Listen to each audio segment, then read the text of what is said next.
What's up, team, and welcome to the Kaisa Show. Mike, how are you doing today? Doing good. We are back. It's been a minute. It's been a minute. Took a week, at least a week off. Yeah, and a week for us always feels like a month since we see each other so often. It does. It's scary coming in, honestly, because I'm like, what's changed? Like, okay, speaking of what's changed, if you are watching this podcast, if you're watching the video of this podcast, don't judge my puffy, swollen face right now. Although you said you didn't really recognize it. Honestly, I don't even okay, now I'm like really like, okay, I'm looking.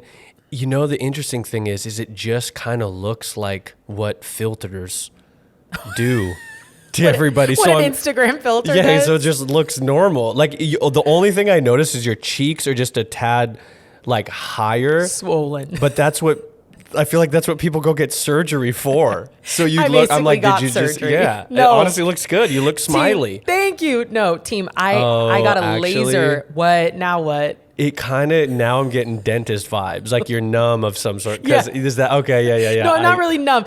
Team, I got a laser facial for the first time. And I didn't really realize until afterwards that she was like, you're going to feel like you got a 3rd-degree burn for a handful of days. Was it the vampire facial? No, it's not my own blood. It's literally a laser. Okay, this is gross. No blood went in. I could smell my skin burn. That's how gross it is. It is a laser burning little, wow. I don't know, hole, whatever it's doing in your skin. Is it similar to like tattoo removal laser? Do you know? Oh, I wonder. It probably is, but just probably like way lower setting potentially. Yeah, that's a good point because there's so many different. We were really working on my melasma, my like different colored skin tones. Yeah. I don't know, but anyways. That's what's going on. That's what's going on with me. That's what's going on. Okay, should we go into what's buzzin'? Let's. Now it's time for What's Buzzin'. I'm glad you asked. What's a buzzin', bub? What are you buzzing on? No, what are you buzzing? I think you have a big buzz. I have a big buzz. I'm going to play this buzz a little different. Oh. In attempt to not bore you or the audience. Thank So when goodness. we're going to flip around, I'm going to say my buzz, and then I'm just going to open up for some questions. So when the questions stop, or if they don't happen, then we'll move on. Because I'll talk all day. It's a little scary. So I am buzzing. Ladies and gentlemen, if you've been with us for, what would that be? No, it wasn't a month. It was like, it would have been June or July when I brought it up. Okay. Motorcycles. You were way more buzzing for me then and very excited. And now I'm here to announce I bought a motorcycle. You seem not excited. I am! Okay. So anyways, I bought a motorcycle. I got it on Sunday. I've been frantically searching the entire summer, learning, searching, researching, took my permit course, did all that, and then I got a bike. Are you a Harley Davidson type of guy? You're so stupid. You already know the answer to that. No, you know what's so cool is your dad, the episode that I brought it up, we called your dad. He didn't answer, but then he called back afterwards, and he knew exactly the bike that I wanted, which is a KLR 650 to any of you, motorcycle heads out there. And he knew exactly what I wanted. So I've been talking to him lately, sending him links, sending him stuff. Which totally makes his day. He loves that. Oh, yeah. Last night, I think it was yesterday, I sent him a few photos.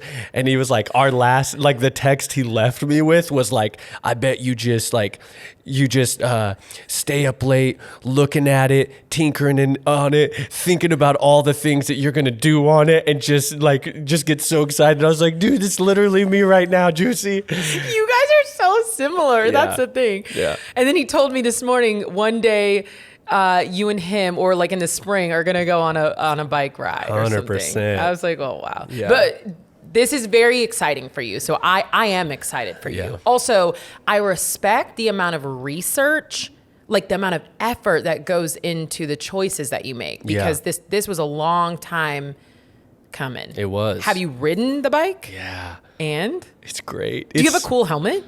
I mean, subjective, but like, I think it's cool. It's like Is an it a adventure helmet. So it's like matte black and, Oh, really? I called it. I got like a green coat. I still got to buy, like, it's crazy how much shit you have to buy for safety. How much did the bike cost? The bike was $4,500. Okay. So So was it new? No, it was 2017. Okay. Bikes get a little pricey. I mean, the bike that I got is like very affordable for what it does, but it's kind of scary. I'm not gonna lie. Like I mean, confident, and I've ridden it, and it's been really fun. But like, it's no joke. Like, you're on. Like, you are fucking on, and you have to be at intersections. Just people. I don't know if they don't see you or they see you and just don't click. Like, you just have to be way more aware than you do driving a car. Obviously. Yeah. In like highway, I'm not a fan of the highway, but I've been like just hitting the highway, hitting 65 and then getting off. Kind of just, test, just dip your toes. Just getting her in there just slowly, How does Priya feel about the bike? She's been so supportive. Really? She's always supportive. I mean, I think she just doesn't want to be like a drag or anything. She's concerned, she's like, hey, like, be safe, but she knows I'm like, I'm in. I dive in when I dive in. I'm listening to fucking adventure bike podcasts now. I'm like, literally, I'm in all these communities. I'm just fully in. I love that, but that's not a bad thing No. because look at how much energy and fuel that it gives you. Like, we should live our lives that something is this exciting. Yeah. And like, even if it's short lived. Totally. Did Brian get a bike too? No, but I totally went over there because I actually bought the bike by Brian's house. And so I was like, oh, I'm going over there after I buy it. So I roll up in their driveway, start revving it up and honking the horn. Was he even home? Yeah, no, they were home. And they came out and he was just like, oh, fuck yeah, this is sick. And then Mary's wife, she's like, I can't believe this is actually happening. Cause she, the same thing. It's like, I brought it up, whatever it was, like May or June. And then she was kind of like, I think, I haven't done anything like that with her, knowing like, hey, put this idea out and then follow through.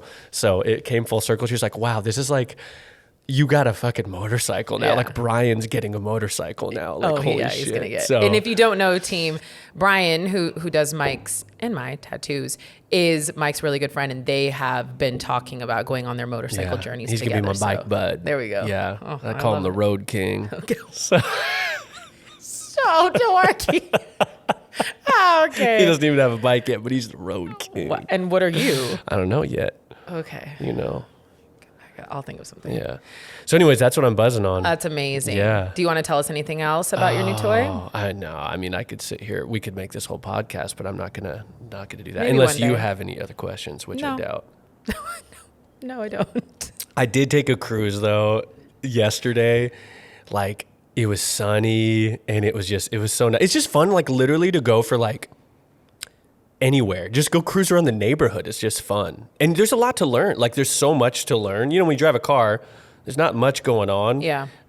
But here it's like you got front brake, rear brake, clutch, and shifter. Like, so each, limb, limb has a task, and your steering, you know what I mean? And your throttle. So like, I could not manage that. there's a lot going on. Yeah. And it's almost like if you think about it, it kind of fucks with you. You have to like not think about it. Like, it's pretty intuitive. As soon as you start thinking about it, you're like, well, wait, But I do know it's fun, because we rode scooters for Red Bull for a long time. So, Totally. yeah. You rode scooters for Red Bull. Yeah. What is this story I do not know about? Did you know I was a Red Bull girl? I knew that, but Yeah. I don't know you rode scooters. Well, Red Bull, especially at that time, it was a long time ago, they had just so much money, and every Red Bull team just had a lot of fun toys. So we had the Mini Coopers with the big Red Bulls, but we also had scooters. So we all got our motorcycle license, or Where whoever was wanted this? to. Where was our home base? Yeah, like, where was the scooter riding happening? All around Seattle with our backpacks on. And then the scooters had like little, I think it was little refrigerators. When was this? This was my senior year Okay, in this is college. like prior KaisaFit. Oh, yeah. This Yeah. is like in my hustling days. I gotcha. Yeah, I was a Red Bull girl. So you would just like go outside of clubs and events and stuff and be like, hey, what's going on? Absolutely. You want a Red But Bull? everyone loved us because who doesn't want free, Free Red Bull? Plus, they're like $4 a pop. And that's like really like one of the only energy drinks. C4 wasn't around at that time, but it was one of the only energy drinks. So we were everyone's favorite. But so we got to ride the scooters. Interesting. Did you keep the scooter like at home? No, everything had to go into the warehouse. Okay, so you'd go, gotcha. But on shift, I didn't know that. yeah, if it was a nice day, and we were on there's certain mopeds or whatever you call them that go really fast. Like ours went too fast. Like, we should not be allowed to go 60 plus miles per hour on a moped. Totally. With our Red Bull backpacks, like full of Red Bull, we were just out of control. Were you on the freeway? No, you're not allowed to go on the freeway there. But one time we did accidentally get on 99 or like, what is it down south? It's like 99, whatever it was. It's a highway. Yeah. And we were like, I hope we live before an exit to get off. We were trying to, because the tires are small. So if you hit something, you're going to flip off and like die. The little grooves in the road and everything. It's totally different. Yeah. But anyways, I understand that it's a lot of fun. Yeah. That's cool. I never knew that. I was a Red Bull girl and then a Muscle Milk girl. So you still have your motorcycle endorsement? No, I didn't somehow re-up it. Oh, weird. Epic fail. Because normally it's just for life. Once you get it, it's... And when Taylor was talking about this, I might have just got the permit. The permit and never... I think that might have been my problem. That's what I have. I don't have the endorsement yet. Yeah. That makes sense. Because that does expire. But the endorsement, what's kind of crazy is that you get the endorsement and then you have it forever. Oh, yeah. No, unfortunately I don't. But I went through the whole... class. Damn. Yeah. That's cool. Yeah. All right. Anyways. What are you buzzing on? What's buzzing? What am I buzzing on? Yeah. Well, I'm buzzing on still talking about my face. I've done a few things to my face this week. I got my eyebrows microbladed. Oh, I can you see? tell. Can you? Yes. No, you're lying. Can you? I can't tell your facial expression because you're so swollen. You're like... Can you see something different? No. So I got my eyebrows. What does that mean? Is that tattooed? Yeah, it's like a very thin tattoo needle for my eyebrows. To just fill them in. To like fill them in. Why didn't you get the big, thick ones? Oh my gosh. Isn't that the rage? I just wanted my own natural ones a little darker. And I love it so far. It wasn't What were they painful. Before? Just lighter. Thin, a little thin. Yeah, a little thin. Receding eyebrows. Kind of. I know. But I posted about it the other day and people were like, you don't need to do that. And I just want to preface, I'm going to do whatever the hell I want to do. Yeah, people always want to tell you. And I love if I pencil in eyebrows or I do that, why not get this done? And I don't have to do that anymore. Totally. So did it hurt? They numb you kind of. And then it basically, the needle I think is the blade that they use is so thin. Like it just feels like little scrapes. So not bad. Is it a tattoo gun? I'm not actually quite sure. I think it is basically like a tattoo gun, but I think it has 4 prongs so that when she does it, it's not like, it's kind of like a 4-pronged thing. I don't know. Interesting. But yeah, it's like a little tattoo. That's fun. Same place that you did the facial? No. Oh. I'm bopping around town. Damn. But if you have any questions about microblading, I wish. No. I don't trust myself on a scooter. Yeah, they're dangerous. Too wild. Oh, that's why I wouldn't get I would love to ride a motorcycle, but I would go 120 miles per hour. Would never trust myself on that. See, the nice thing about my bike, it literally, I think it's maxes out at 75. I was going 65 and I was like, this fucker does not want to go any faster and I don't want to go any faster. Wow. Yeah, that's the only downside I would say about the bike I got. And a lot of the bikes in that world is they're not fast bikes. So I think that's an upside because you're not I can't imagine going 100 miles an hour. That's so scary.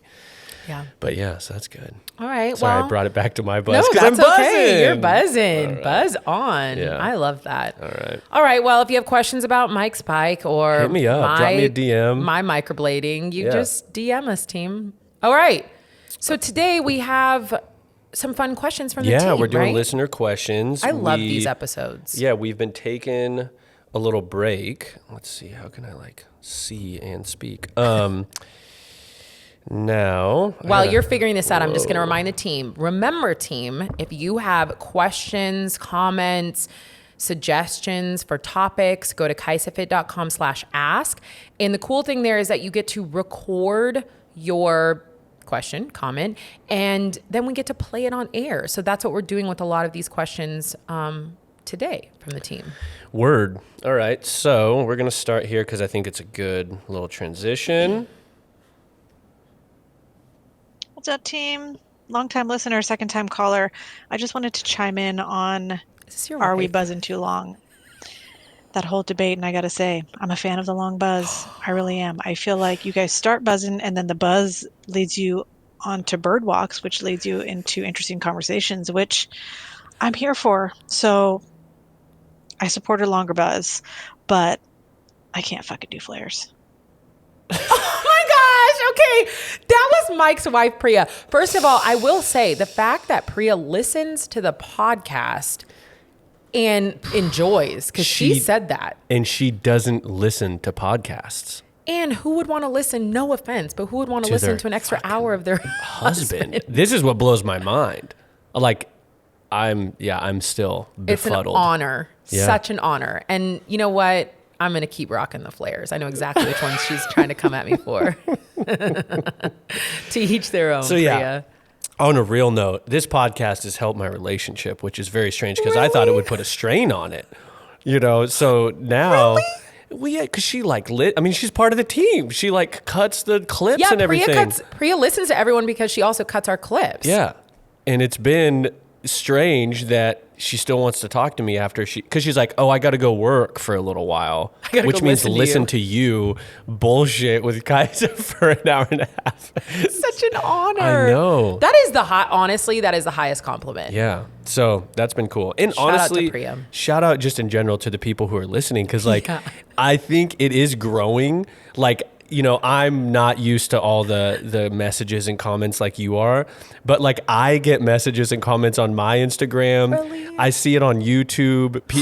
We met someone the other day. Shout out to Elizabeth who listens, and she knew who we were. Like this is major. In real life moment. Yeah. So I think it's so cool to hear what people like have to say and that they enjoy it. And they're not like critical, you know, I mean, I'm sure everyone has their opinions, but it's not like everyone's saying, stop doing this, do more of this. Like everyone's just like, I love the podcast, which is just so cool. So just want to bring that up. All right, here we go. And we're going to be, you know, a lot of these questions, as you would assume, are kind of related to training, but there's kind of a mix. So I'm just... Oh my gosh, are you okay? That was straight ginger. Oh, the ginger got I brought like powdered ginger. That just stuck in my throat. All right, anyways, here we go. All right, Kaisa, real serious question here. I just spent $300 ordering Vivos from Europe. What do I do with them? Help a girl out. Like, do I wear socks with them? Do they need special care? Like, I don't know what to do now. I know they're going to be different. I don't know if I'm quite prepared. Tell me what to do. Oh my gosh, this is so funny. Well, I'm very excited that you have a new pair of Vivos, and I think they're going to change your life. It sounds like you got two pairs with that cost because they're not $300. But yeah, probably two pairs. So top Vivo care and wear instructions. So you can definitely wear no socks with the knit versions, and my favorite, the Primus knit. I don't actually wear socks. With some of the other ones, I do wear socks. It's just a comfort thing. And then I wash them as well. So you can wash them. Yeah. Which you do want to do because when you're wearing shoes, no socks, it's kind of nasty. Yeah. And no other special care is needed. Just rock the shit out of them. If you have never worn a more minimal barefoot shoe, I just always like to preface saying ease yourself into it. Maybe start one time a week or start wearing them around the house, walking around. Just get your body used to them because it is a big change for your body. It's a change in a positive direction, but it can just take a little while for your body to get used to that. Yeah. And for anyone else that's listening, if you want 20% off of a pair of Vivos, KaisaFit 20. It's KaisaFit 20. It's KaisaFit 20. That's your code. And hit me up. If you have questions about which ones, hit me up. Yeah. They are very different, though. This is fun. I thought that was so funny because it's like, I think it's such a departure from a lot of people's norm. You know, and then when you go to put on your other shoes, as we've all talked, it's like, it's hard to put on my other shoes now because the toes get all comfy. In the Vivos. It's hard to rock other shoes now because Vivos have totally changed. You realize how much more comfortable you are in those Vivo barefoot shoes. Yeah. And movement for me is very different. Like, I sound dramatic when I'm saying this. Like, I feel so much better training in those shoes. Yeah. And I rock them 24/7. Yeah. I'm not looking back. It forces me to walk way more intentionally because I've been doing a lot of walks. And I really think about how does my foot strike the ground, because if you just kind of are clunky, it kind of hurts. Like it's not comfy. So it's like walking barefoot. Like when you walk barefoot, you walk way different than when you wear shoes. So it's a kind of an intentional way to walk. And for people to understand, the way in which you engage with the ground with your foot translates all the way up your body. And so it does really matter how that foot is engaging with the ground. And the foot in its most natural barefoot stance, engaging with the ground, is the healthiest. So a shoe that welcomes that much space is going to be a really healthy move for most of us. Yeah. But yeah, definitely don't overdo it. Don't overdo it. Go slow. Yeah. I work out now full time in my Vivos, but you gotta ease yourself into it. Yeah. Okay. This one just cracks me up. Hi. Hello. Just want to say I love the show. Love Kaisa. I love Podcast Mike. I just wanted to mention it would be nice to see River and Mike's wife on the show one day, maybe for Christmas. That'll be nice. Love the show. Thank you. A Christmas episode with my family. Don't know this person. I was like, is that a family member? And even better, it's anonymous. Like most of them have an email. This person was like not going to put their info, but I thought that was hilarious. That's really sweet. One day. Absolutely. A holiday. All right. Enough with the fun stuff, Kaisa. Oh. Now we're going to get into some good questions around training and business, okay? Because I know Side that's note, why you're here and why the people are listening. Mike's heard all these questions. I haven't heard any of them, so. Yeah, I have to go in and screen them. I mean, we get some, we get some wild ones, so you got to make sure. We can't be just playing them with no screening.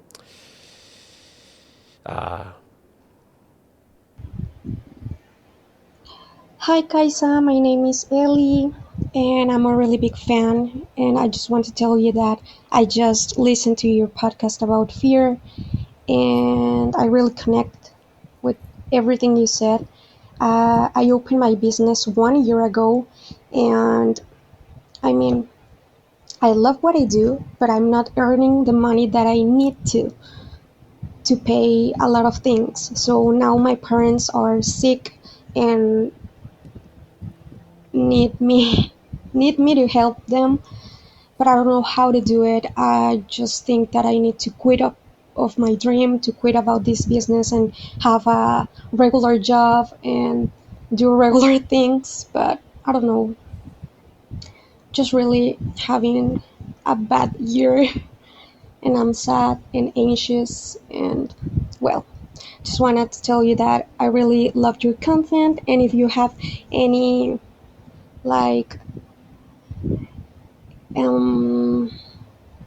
any words or any advice, that will be great.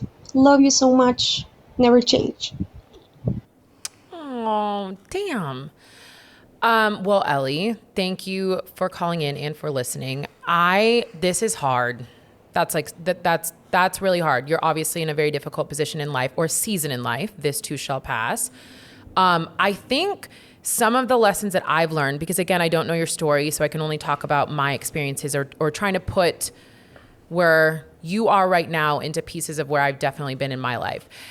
We might think we're in the perfect spot, we might think that things are working, but honestly, I think that, things happen for a reason, and you might have to step away for a little while, and you do need, if you have to take care of your parents and you do need the financial resources to do that, you might have to do something different, but you might learn some incredible things along the way that completely change, your trajectory and where you go next when you have an opportunity to, hopefully help your parents become healthy again, and then be able to focus your energy and your time and your efforts on your own ventures. So I don't wish anyone to be in the position that you're in, but if there's any, if you have an ability to have hope that something different will happen in a different time, that's always what I try to lean into, because I've been through places where I, again, had to make different decisions, not the ones that I wanted to. And now when I get to look back and, years from now, you'll look back and you'll realize you learned a lot of things and it could have changed the direction of where you were going and what you were doing. And, hopefully it's short-lived. Hopefully, you can do the things that you need to take care of your family and then get back to your goals and your dreams. But trying to be open to the lessons that you can learn along the way, I think, is the biggest thing. And not that it's easy. I'm not sitting here saying it's easy at all. It's not easy. And often you don't realize those lessons until, a handful of years later, but you will get through this. Continue to take care of yourself, mentally, emotionally. And, I sending you lots of love. Like, those are hard times and hard things. But again, life happens in seasons. And hopefully this isn't, a super long season, and you'll move into the next one. Yeah. I think this one for me, like I used to get people in like photography or video who like, how do I come full time? And like, it's so hard, or they do it and then it's not working out. And then they're, this just isn't working out. And I always try to remind people, it's like, you don't have to do it full time. This doesn't have to be your 100% thing. Like, I'm training clients now, personal training once a week for an hour, like, it's not what I even want to do full time, but I do think like it's important to be like, oh, if this full time thing isn't working, maybe it is time to do the other, if there's another option for you that's more financially stable.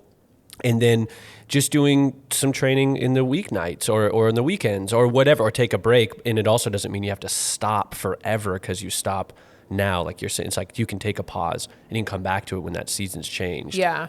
No, I definitely agree. I mean, I would say for most of my life, even now, I do a bunch of things. Mm-hmm. It's not just one thing that's making me money. And I think that kind of hustle also teaches me a lot about what I enjoy, what takes up a lot of my time, what brings back, resources and like what I can make more money. And it kind of like sets everything up for me to kind of figure out things in a more realistic way. But it definitely during the periods of my hustle, I was doing a handful of things. I was never relying on this one thing to financially keep me stable. And the nice thing sometimes about that, like, is if you're working, say, like a 9-to-5 for an example, and then you have personal training 2 nights a week, because it's so little of your time, it might really be your fire that kind of gets you through your 9-to-5 because Absolutely. You're thinking about Tuesday with so-and-so and Thursday with so-and-so, and you have the whole week to kind of figure out what programming they're doing or whatever that is. And it kind of, I mean, same thing with like anything you do over and over every day, like there's the risk of burnout, obviously. And, and especially if it's not giving you the financial returns that you need, even more so. Yeah. And not to sound woo, but like honestly trusting in the process, because I think for me, like, for example, the vision of seeing something on social media and seeing that as a platform that would eventually lead to something bigger. There was a 1.5 years of me doing that 24/7 that I didn't receive any money from that. And so there's certain things that then you have to do to make sure that you're getting the money, but you're still putting a lot of energy and effort towards your goal, and believing that when you put all that energy and effort, at some point in time, you will be supported in the thing that you're doing. And I think, honestly, if you could look elsewhere to make some extra money, but keep doing, the thing that you're really passionate at and work towards the goals that you have would be the best suggestion. Yeah. Cool. Well, hopefully things get better. Absolutely. Ellie. Sending you love. So there's just a handful of people wrote in about burnout. So, and I think 2 people, so we're going to go this one here. Hi, Kaisa and Mike. This is Hillary from Vermont. I am so enjoying your podcast. I kind of recently found it, but I am completely caught up, and I look forward to it every week now, and just so appreciate all of the knowledge and experiences and stories and everything that you guys put into this podcast. I find so many things immediately applicable to my business, to my life, to my programming and workouts, to my programming for my clients, all of it. So I appreciate you guys so much. And I'm loving it. But my question today is about scheduling. I am a relatively new personal trainer. I have my own business, and it's just me. So I'm doing one-on-ones and two-on-ones with clients every day, and just trying to find kind of the right balance for how many sessions to be doing a day. I'm an introvert, so recovering and recharging my energy is super important so that I can give my best to each client. But I also find myself always wanting to take on more, but being careful of not burning out. So I was just curious on your experience, or if you had any thoughts on kind of figuring that part of it out. I've spent about a year kind of reworking my schedule and kind of trying to find what works best for me. But I would love any advice or anything you have to add to that. So thank you so much for everything, and I can't wait to hear the next podcast. Hillary, shout out to you. This is a huge question. And Burnout. This is burnout. And this is something I dealt with for many, many years as a trainer. And it's honestly one of the reasons why I ended up realizing I had to do something different.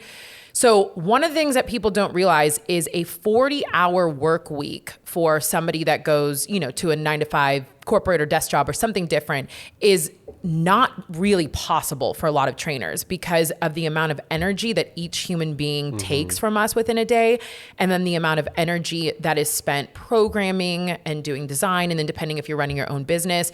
So first and foremost, I think it's really important for trainers to honor and recognize that more like a 30-hour training week is a full-time job. That was really 28 to 30 hours was the max of what I could do.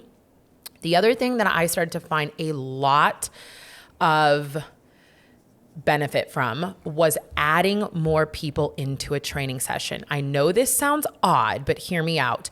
When you have one-on-one or two-on-one clients, for some reason, the amount of energy that you have to put into that session in terms of listening to everything, you also become like their therapist, you're working through everything with them, you're emotionally handling, wherever they're at that day.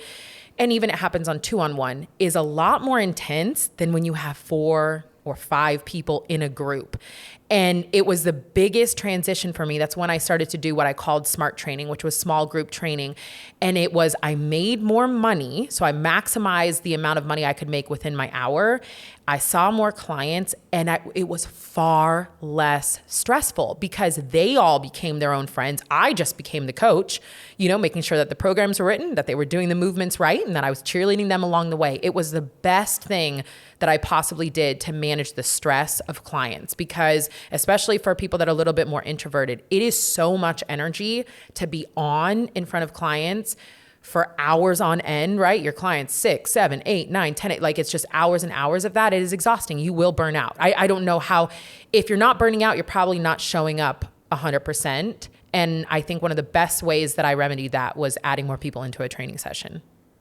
That's great. I hear that all the time, actually, from coaches, that they're like, oh, the where the sweet spot is a small group. I'm just trying to do small group where it's still very personalized,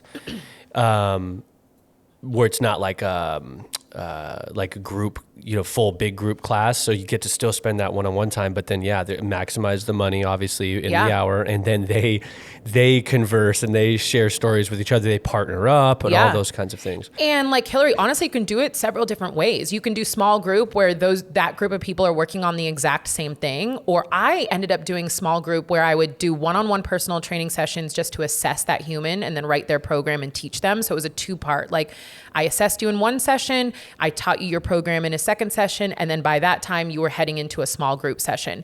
And so what I actually did was we would all warm up together, then they would break out and do their program, and then we would all come back together and do a 10 to 15 minute finisher together. So they were out doing their program at spots in the gym, depending on how big or how much space you have. I would go around, make adjustments, and then about every 4 to 6 weeks, they would revamp and get a new program. And so it was a system that worked for me. You can also do small group training where everyone is doing the same thing. It's more like kind of like boot camp style, but you're working on progressive programming. So there's a bunch of different ways. And Hillary, you can DM me, reach out to me, and we can chat through. But there's a bunch of different ways to do it. But from an emotional standpoint, and from like the amount of energy it took from me, it was a huge win. And you're making more money, and more people can train. It becomes more affordable, because I think it was like, maybe at one point in time, it was $40 per person in those training sessions. But if a training session from me, personal training, is $100+, they were able to do more training. And then I was able to make, double. So it works out for everybody, because you're like, hey, this is cheaper for you. Yeah. You still, essentially, you're getting the same thing, or very close to the same thing. Yeah. And I was making up to like $200+ per session, because, you could have 5 people in there if I did that math correctly. So it was a huge win. It takes time to build it up, because it means you have more clientele. But then I had a lot of my women coming in 2 to 3 times a week because they could afford to do that. They were seeing the results faster and seeing better results because they're training more. And those were my SMART training crew. Like, that was the crew that was with me for 6 years. And, they're probably still training today because they saw the benefits and they were bought in and they could afford to do that. A lot of people can't afford. Yeah. And did you set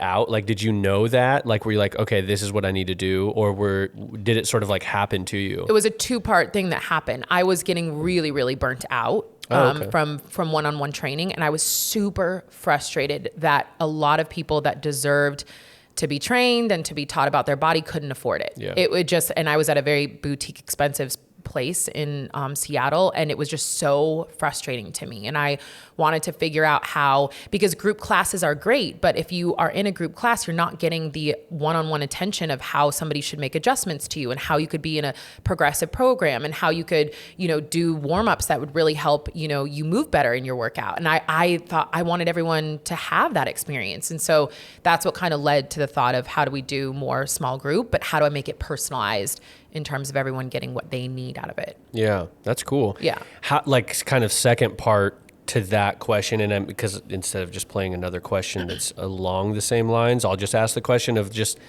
burnout. Like, how do you create time for yourself, especially like when most people, the time they create for themselves is to, like, say, work out or, that is going to fill them up and reinvigorate their energy.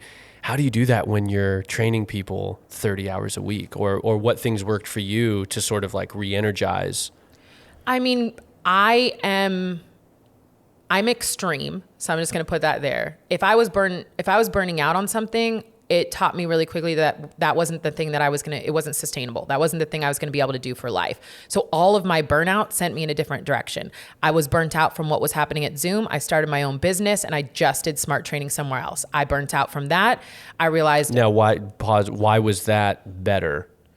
Because I didn't have to I could make more money because I was my own. So you could do a little less. I could do a little less time. Okay. I didn't have to do all the group classes that you had to do as a trainer there. Gotcha. And they were all my clients. So I was just making more money from them. Gotcha.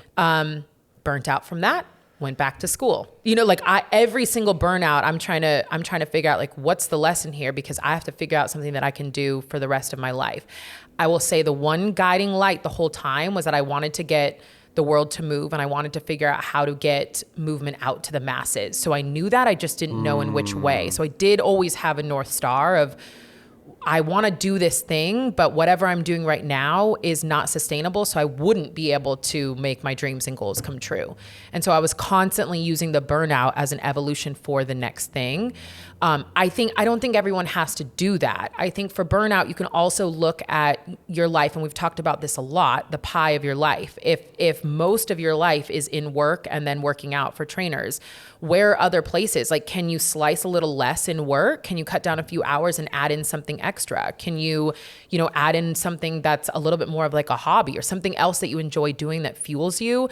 Because training is a lot of emptying your cup. And even though then you do your own personal training, you try to, add a little bit more energy, it's a very draining job. Mm-hmm. Like it's amazing. And I love training, but it's a very draining job to have. And you have to figure out how else you're taking care of yourself. So for Hillary, another potential suggestion would be, like, what is your North Star? Like, why did you create this business? What are you trying to get to? And I think that helps a lot of times to see the light at the end of the tunnel. Where are you trying to go? So you can say, this is getting me, this is on that path or not. Yeah. Because if you can say, gosh, is this really on my path? Like, maybe your mission is to create a balanced lifestyle for yourself. Yeah. It's like, if you're burned out, you might need to really make some decisions to change the way you're running the business to create that, like, North Star. Yeah, totally. And I think, for someone, I don't know if Hillary is a business owner or if she's training at a gym, but a lot of times also, or a lesson I've been playing with a lot, is redefining what success means to me. And I think that that's really been an important word for me, especially the past few months, of redefining what success means. Because success ultimately for me is, yes, that I make money, and, yes, that I have a thriving business, but also that I'm healthy in my life, and also that I'm enjoying most of my life, and also that I'm, like, not working 24/7. So there's certain things that I have to give up that I think is important to do a little bit of the self-work along the way and figure out what helps you thrive, what helps you to not burn out, what helps you to feel energized. What are those things that you're probably not doing enough of right now? And that might mean you have to cut back training hours. And that might mean that you're not making as much money. And that might mean that you make different sacrifices. But ultimately, and for me right now, a big lesson is like, I want to be happy and healthy and live a little bit more of a full life that doesn't just include working 24/7. And that's been an important lesson for me. Yeah. And absolutely. I think it's a hard realization because, we're told success is literally just how much money you make and the house that you have and the car. But, it's like you have to rewire that in your system and be like, no, success is, do I even enjoy those things? Or what do I enjoy? Yeah, and you need time to enjoy those things because if you just have them all, that's not experiencing any of them. Yeah. And I think another thing you've brought up before is how do you remove things? So it's less about how do you add things to prevent burnout. In this specific example, what could you remove? And I think, for me, we've talked about like walking, like I don't always have an hour anymore. Like I've become more busy in the last few months. So I've been walking. Walking takes me exactly 19 minutes to do my mile around our little neighborhood. So I can do it before work, during work, after work. It doesn't matter. I can always get it in. It was removing the relying on training every day for an hour. And there's a part of me that is like, it's hard to let go of that thing. But I will say I feel good enough, like mentally to say like, oh, I'm moving, and that's like a healthy way to move, but it was removing a certain amount of time and expectation and like necessity to create programming and all that stuff to where it's like, I can just go walk immediately and I feel better. Like that was really helpful to remove something from me. Yeah. And thank you so much for bringing that up because that's honestly in burnout to this day, that's like the number one thing that I do. If I'm feeling burnout, which happens quite often, I don't look around and say, okay, what can I add to like fix this? I literally look around and say, what can I start removing?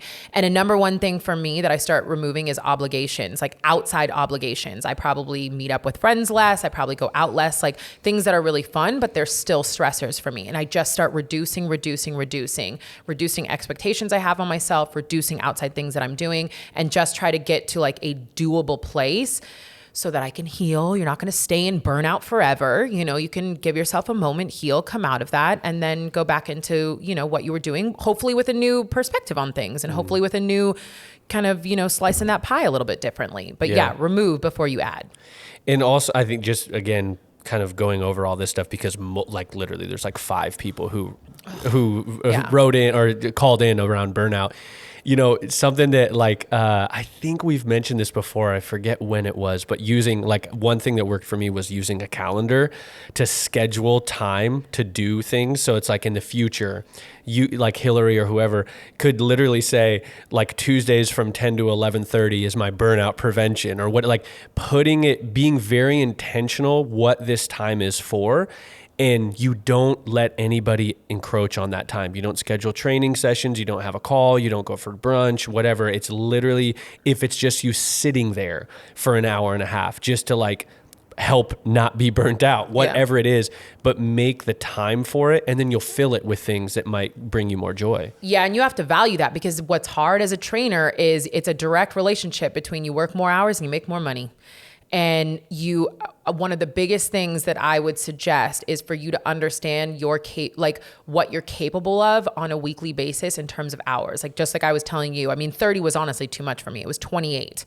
And if I worked anything over that, I was burnt out. And then also maximizing. Like this is, if there's been a lot of questions about this, I would love to have a conversation with trainers about how to maximize your hour because you can't get more hours in a day. And especially if you know what your weekly hour is, if it's 28, you have to figure out how to maximize those hours. How do you make more money within those hours or eventually do other things so that you can keep working those hours, making more money and living a sustainable life. Like that's really the goal. And especially like if you enjoy training and you want to do it for a long time, you've got to figure that out. Like burnout happens to every single trainer. Yeah. Burnout happens. It is a very difficult career choice. It is not easy. And especially now when we live in such a saturated market of trainers, you're doing so much to compete with others that you just have to figure out how you can take care of yourself and follow through with that. And I think realize also burnout, it like happens to everybody. It's part of life. Like, yeah, it's not just trainers, you know, so I think a lot of times it's like, oh, training is burning me out.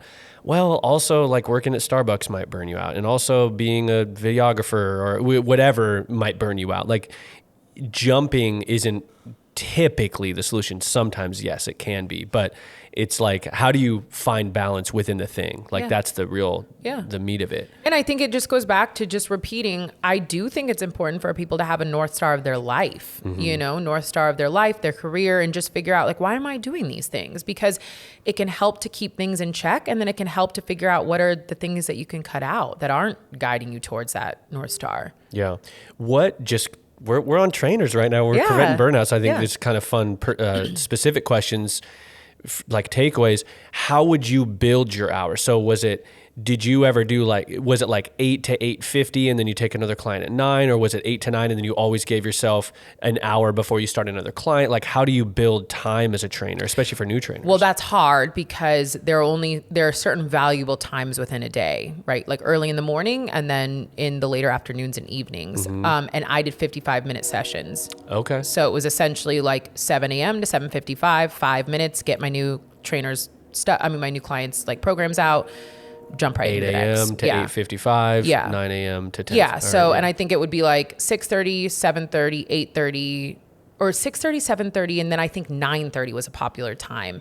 Then I would do a lunch like a 12:30, and then it was like a 4:30, 5:30, 6:30. Like there were like it runs the gamut, but there's popular times that people want to train. Which also makes your day so long, you know, like you're up at 5:30, you're not home until 7:38. It's just long. And then eventually I started having certain breaks within my week. That was really helpful too. So I wasn't working like a Monday through Friday. I would work, I think it was like a Monday, Wednesday, Thursday, Friday, Saturday, something different. Oh, gosh, it was so long ago. Yeah.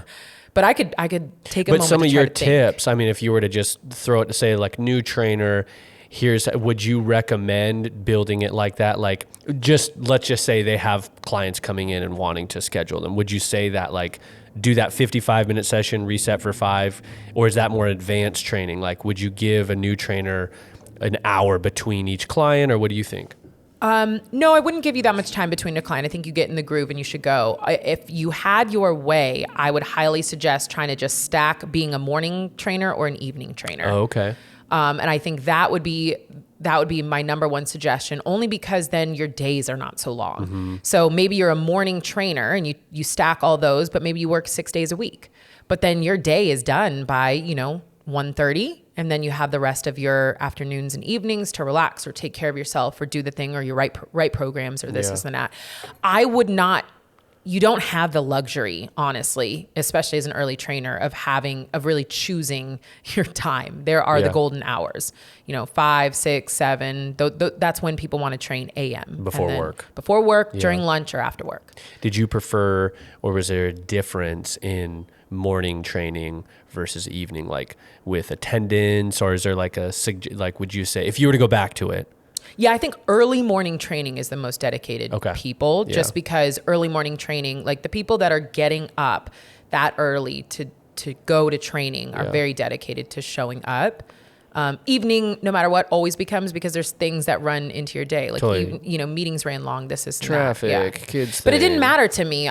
My clients were prepaid. Like, unless you gave me 24-hour cancellation, you were getting charged. And that's the other thing. It's really hard as a trainer because your clients become your friends. Yeah. But I ran a strict business. And like, I think that's what helped.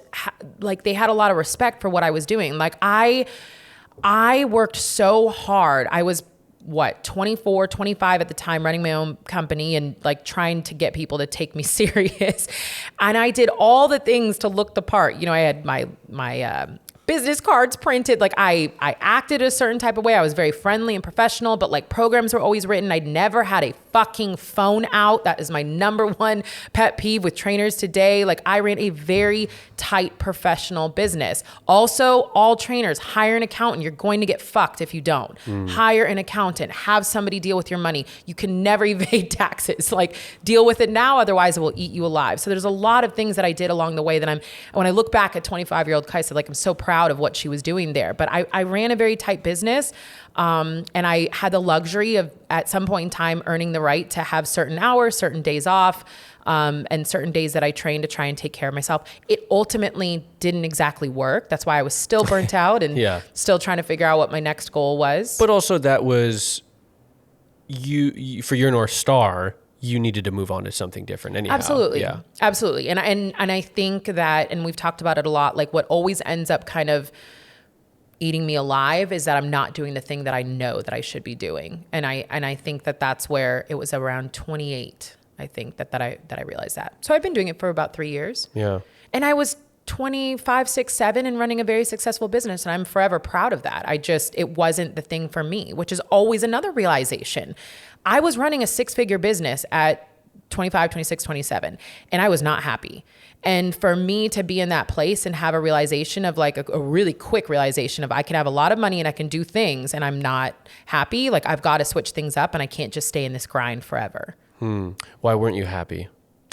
I think when I look back now, it was again going into a season of like depression. I remember at 28, it hit me really hard. And I was like, I have everything that should, when you look around, that I should be, living a happy life, and I am miserable. I would go from training, I would go home, I'd take a nap, I'd go back to training because the gym it was like 10 minutes away from me. And I was like, I can't keep doing this. Like, this is not working. And I think ultimately down deep, I knew I wanted to do something quote unquote bigger. And I just didn't know what that was yet. Like, again, kind of ignoring, like I knew I had a North Star. I knew I always wanted to do something that brought movement to more people, but social media wasn't there. Like I didn't know. And so the only thing that I could figure out at that point in time was like, maybe I'm training the wrong demographic of people. And so that's why I went back to school, probably that year. And then eventually got my master's in sports performance and had the realization of like, holy shit, no, what I love is the people that I was training. I just need to do it a different way. And that's when social media came along. And because I had the awareness of training a handful of people and realizing that I wanted to make training more affordable and bring my message of essentially an anti-weight loss message to the masses, I knew that the only platform at that time was Jillian Michaels on The Biggest Loser, but I knew that platforms existed. Like I had the whereabout to be like, okay, there are platforms, there is TV, there are certain things. And so when Instagram came, it was a pretty obvious thing of like a platform that we could share. And at the time it was Jennifer and I, that we could share movement with more people. And I didn't think that I wasn't going to be a trainer then. I just thought like, okay, here's something. And so every day we shared little tips and tricks of what it was like to move and what people should do, if they want to incorporate movement. And then it just blew up. Yeah. You scaled. You started reaching a whole lot more people. Scaled for sure. Cool. Let's see if we have. I'm gonna play this one. Oh no! It's in the same vein, a little different. Freaking fire! Everything that you do. Have to say that first. Okay, so I have been a personal trainer for about 10 years, and just recently made the big jump to go on my own. Looked for about 2.5 years to find an establishment. Finally made the biggest decision ever, bought the building, and now trying to find the balance between personal training clients and owning and establishing a space. Definitely want to grow the building side to make it into a fitness center. Right now we host about 25 different classes a week, and also trying to maintain clients.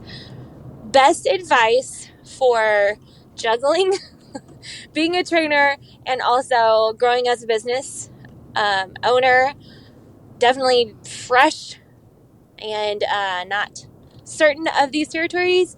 So I'd love advice, and just question is like, what is the best way to start out, and like 3 to-do lists right off the bat. Thank you so much. Have a good one. This is so hard though, because I've never owned a brick and mortar. Yeah. So, and I feel like I don't want to give advice on something that I don't have experience on. We've got to have like Molly here, somebody that's owned a brick and mortar. But if you were to, let's remove the brick and mortar and let's just call that business, because you do and have ran businesses. And even when you were just doing the personal training as your own business, there's training, but then there's also like the management side of like whether it's marketing or whatever those things are. And so I think you have applicable scenarios, but what if we just break the question into how do you balance being a business owner and a trainer? Or what's been your balance doesn't exist. Yeah. I think there's the reality of the situation is that you're going to be out of balance for a handful of years, probably for many, many years until you build something. So the important thing would be to figure out what you're building right now. And I would say a handful of the important things are you're not going to be able to do this thing alone. So who's your team and how are you finding those people on your team, whether they're other trainers, the Group X instructors, or if you have personal training there?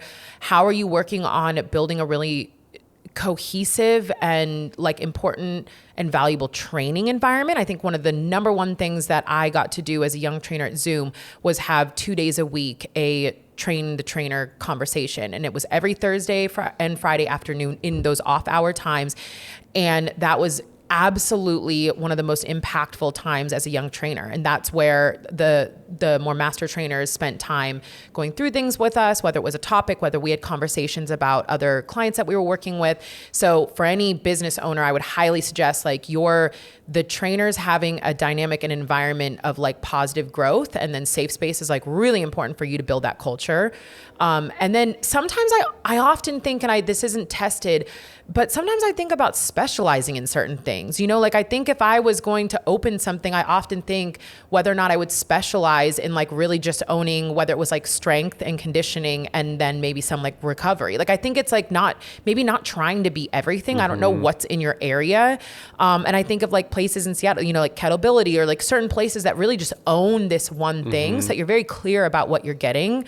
And then on the other side of that, community, like what are you doing that makes you different than the other studios around you? And one of the number one things is the community that you're building. And I see it right now with the studios that are successful are studios that have spent time really fostering a community and fostering that this is where somebody wants to go and holds themselves more accountable to the community that's there than even to themselves. And I think like that's a really important thing these days. We live lives that we're so out of touch from everyone else that we like really long to like be a part of something where we can get community connection and like, just be around other people and make friends. And I think that's huge when it comes to studios, up and coming places. Yeah. If you build it, they will come is not enough. I think you have to build it and cultivate it. They are your business. They are the ones who are keeping you alive. Yeah. And to create a sustainable business means you're figuring out ways to keep people wanting to come back for more. And I hate to like, be the bearer of bad news, but just movement alone often isn't enough these days. Like people find ways for their lives to get too busy for movement to stay the thing. But if that's where the majority of their friends were, if that's where they could go to meet new people, if that's where, like once a month, every Saturday, you got together and had fun things, they want to be a part of that. And people will pay so much to be a part of that. Yeah. Like what would how sad can you make them if they were to not come to your gym anymore? Yeah. Like look at it in reverse. It's like, what would they be losing? If they're just losing movement, I can deal without that. I could do it elsewhere. But it's like, how many things could you really make them tear up over? No, totally. And I often think about this even with what we're doing, but it's our job to help them stay committed to their journey of health. Are you running challenges? Are you running like really fun and exciting things for them to like recommit to and stay dedicated to? So I think I don't have a brick and mortar, but I think those would be a handful of things that I would really focus on when it comes to wanting to open a space. Yeah. And I think the other thing, like business owner, trainer, I think it goes back to that North Star. Do you want it? What's your in 20 years or 10 years or 30 years or whatever your sort of North Star, wherever that sits? Do you want to be a business owner? Do you want to be a trainer? Do you want to be a business owner who's still training? Like, what is the goal? Because if you're just holding on to the training because it's financial or whatever, that's fine. But if your goal is to be a business owner, then it really should be, how do you do more to cultivate that? And you start over the years, you start doing less and less training. Because if you try to do both always, it's the same thing with like people in the film world too. I want to run a production company, but I still want to edit and I still want to shoot all the films. It's like, well, you can do that, but you're only going to grow to a certain level, because at some point you have to hire other people to do these things so you can be that bigger thing. Yeah. And I just want to pop a bubble, which is kind of on this tangent. It's not as glamorous to be an independent contractor and to run your own business as a lot of trainers would like to think that it is. I think a lot of times as a young trainer, you are in a space, in a studio. If you're in a big box gym, maybe you want to go to a smaller studio because you'll probably make more money there. And then you think that the next goal is for you to own your own space or to be an independent contractor. But the reality is you're completely unaware of the amount that it costs, and not just financially, but energy wise, to run your own business and now get your own clients and manage what it means to like have those clients and have the money coming in and pay your taxes and hire an accountant and do your own branding and marketing. Like, it's not as luxurious as we think. And I remember thinking as a young trainer, that's my ultimate goal. I want to do that. And then when I did it, I was like, oh shit, sometimes it's nicer with somebody taking care of everything. So I would also just like really I would really suggest that you question where you're at. And if you are curious about running your own business, because a lot of times trainers are like, okay, this session that I'm training for this studio, the studio charged them $100, but I'm only making $30. Okay, well, there's a lot of taxes and other things that go in there. You're not just going to make $100 cash, like, so figure out at the end of the day what it would actually cost you to run your business. And would you actually only be making $35 if you were an independent contractor, plus all the stress of having to run a business and get your own clients? Is that really worth it to you? Maybe for some people it is, but I think for a lot of people, if you had an honest conversation, it wouldn't be. Yeah, totally. Well, because you said that, we're going to end. This is the last question. What's up, guys? Hi, Kaisa and Matt. Thank you so much she for called this me Matt, podcast. by the way, which has was been great. Nothing short of just golden nuggets. You guys drop bombs every single episode. And I just wanted to first and foremost thank you so much for your dedication and the constant commitment to sticking to who you are and what you believe in, especially in the fitness industry. I'm a trainer as well, and I've just broken out into being my own boss and away from commercial gyms. So my question to you, Kaisa, is how did you go about the legalities of everything? Did you right away get an LLC, insurance? What was your process with going on your own and running your own business? Would love any insight. Thank you once again for all of your service and just your constant leadership. I truly appreciate your example. First of all, are you okay over there? No, I know I was choking. Sorry. Second of all, Trina, it's Mike. He's so offended. No, you know how when we've talked in the past, how it's like, so, it's like, hey, what's going on? Nice to meet you. I'm like, yeah, Mike. They're like, all right, Matt, I got to go over this way. It's always Matt, which is such a funny one. That's but yeah, so funny. The way that she just rolled off. But yeah. What's up, Kaisa and Matt? I just love the podcast. That's so good. Anyways, it's all good. I know this is called the Kaisa Show for a reason, obviously. Should be called the Mike Show. But let's hit it with like switching into just literally set up legalities. So new trainer. Yeah. And the answer is yes. As a brand new trainer that broke out and started my own company, shout out to Tony Moses. I'll forever be grateful for a handful of the trainers that I really respected at the time that just broke it to me real honest. Like it's going to be really easy for you to take cash from your clients and to go about this under the table. And that will, whether it comes back to bite you in the ass or the stress of not setting things up correctly, either one or both will come back at you at some point in time. You do not want to go that route. And I listened to them. And I started an LLC right away. I got insurance for my company. And I think at the time it was through NASM where I was certified. I think it was like Pennsylvania insurance. If you want to know, I could dig it up. And what were the other? What does insurance cost for a personal trainer? I literally think it was like $200 a year, and it covered me. It covered up to like $1 million. Yeah. Potential. Okay, I was curious. I need to get some. Yeah, I was like, I should do that. Yeah, I think it's $200. Okay. Yep. Do it. Do all of it. Like line up all your ducks because it's the stress of not that eats you alive. And then I hired an accountant. And so for me, I was very early on aware of what was it at the time, like 9.6% of, the sales tax for things that would go into a separate account. And Wait, there's sales tax on a service? Yeah, on training. Weird. Yeah.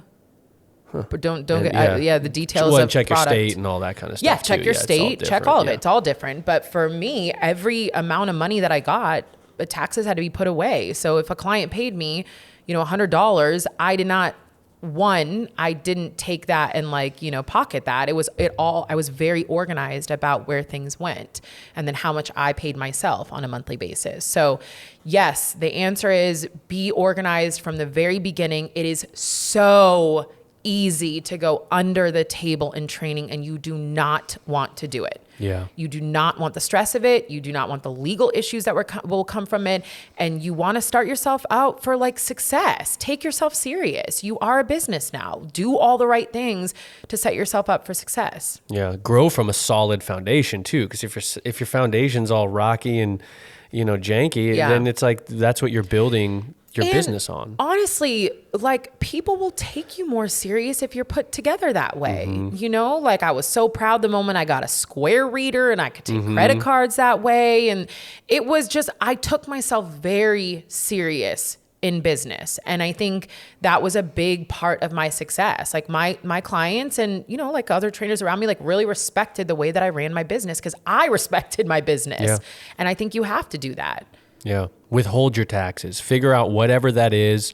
And every time they will not tell you what to do. The IRS will just say, this is what you owe when you do your taxes. So that is especially in the film photography world, so many of my friends would owe a ton of money at the end of the year horrible. Because no one says, hey, do this with taxes or whatever. You have to do it on your own. So for me, 20% of every dollar I make, anytime I make any money, it goes right to a savings account that's just for taxes. Yeah, it's not your money. It's not, yeah.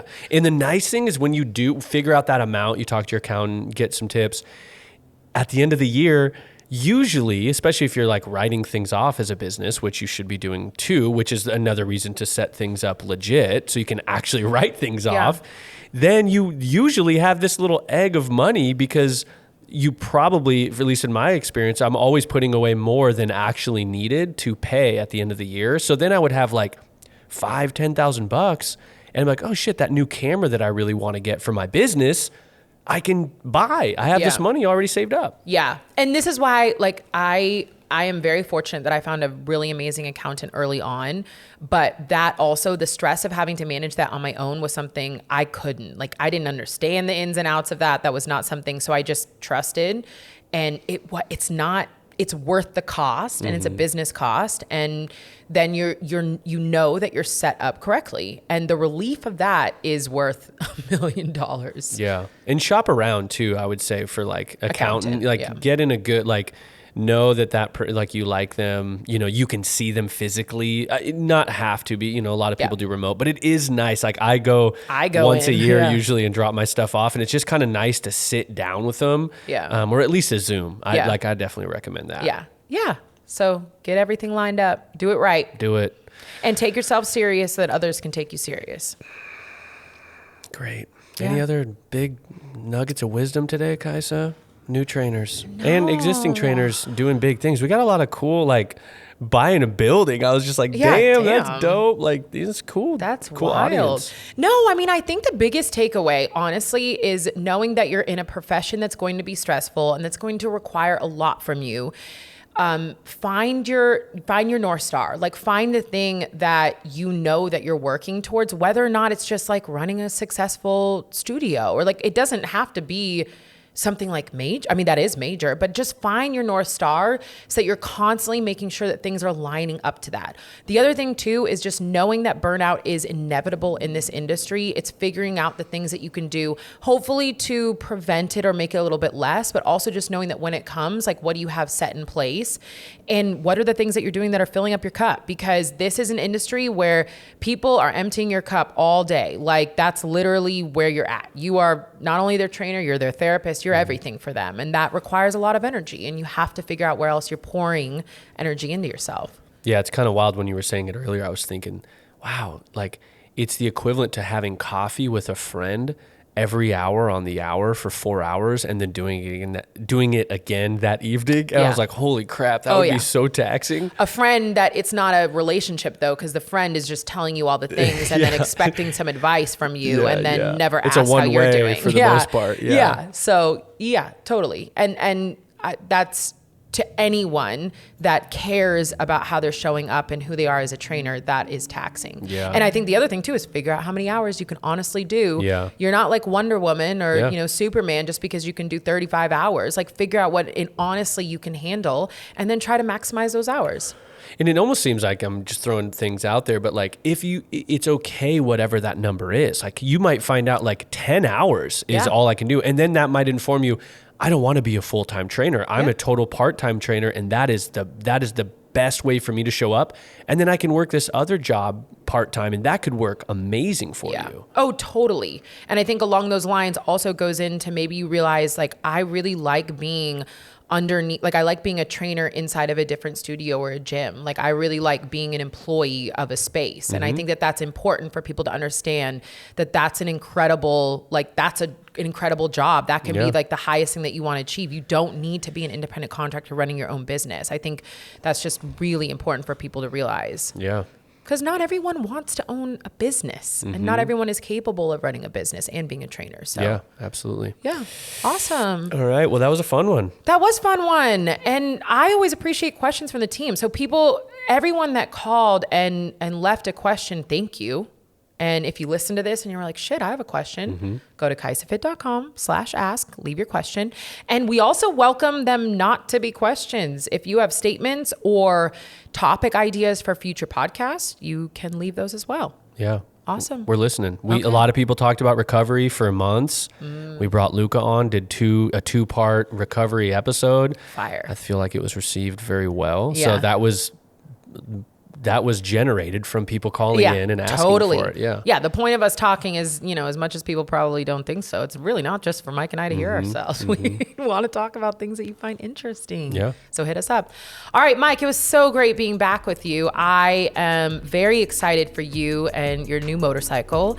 Hopefully you are excited for me and my new eyebrows. I'm very excited. And your puffy face. Puffy face. It's a whole bundle of newness over there. Oh man, team. Come back at me in a few weeks and I'll let you know how it is. You're glowing. I'm glowing. All right, team. Thank you so much for tuning in today. We will see you back on the Kaisa Show very soon. Hasta la vista, baby. Oh my God.